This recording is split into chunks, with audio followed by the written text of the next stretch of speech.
ოზურგეთის მუნიციპალიტეტის სოფელ მშვიდობაურის მოსახლეობა მერიასთან შეიკრიბა და გზის მოწესრიგება მოითხოვა.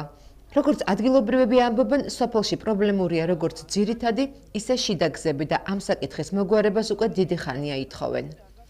შეკრებილ მოსახლეობასთან მცირეხნიანი საუბარი ჰქონდა ოზურგეთის მერს პაატა კუნჭულიას. Როგორც მერმა განაცხადა, აღნიშნული საკითხით მალე დაინტერესდება და 24 თებერვალს სოფელში ავა, სადაც გზის პრობლემას ადგილობრივებთან ერთად დეტალურად განიხილავს.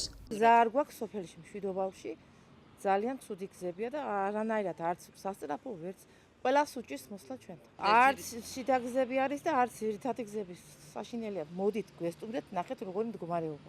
ცენტრალური გზა არის ავარიულ მდგომარეობაში, ძალიან მძიმე მდგომარეობაში, იმ გზის რეაბილიტაცია გვინდა და გაკეთება გვინდა.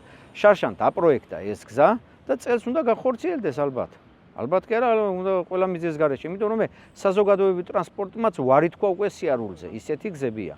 ხოდა ყველას მარშრუტკა კი არ ყავს, რაცო და ყველას მისი მანქანა ხო არ ყავს, არა ხალხი წვალოს. Როგორც პატარა კომუნიკაცია გქონდათ, ხო? კი, გქონდა, მე რა და დაუკვირდა, რა ვიცი, ამოვარ 24-ში და უფრო ძირითადად მე მაგ თემაზე დავილაპარაკოთ და ველოდები და მოვა ალბათ არ მოგვატყვილებს.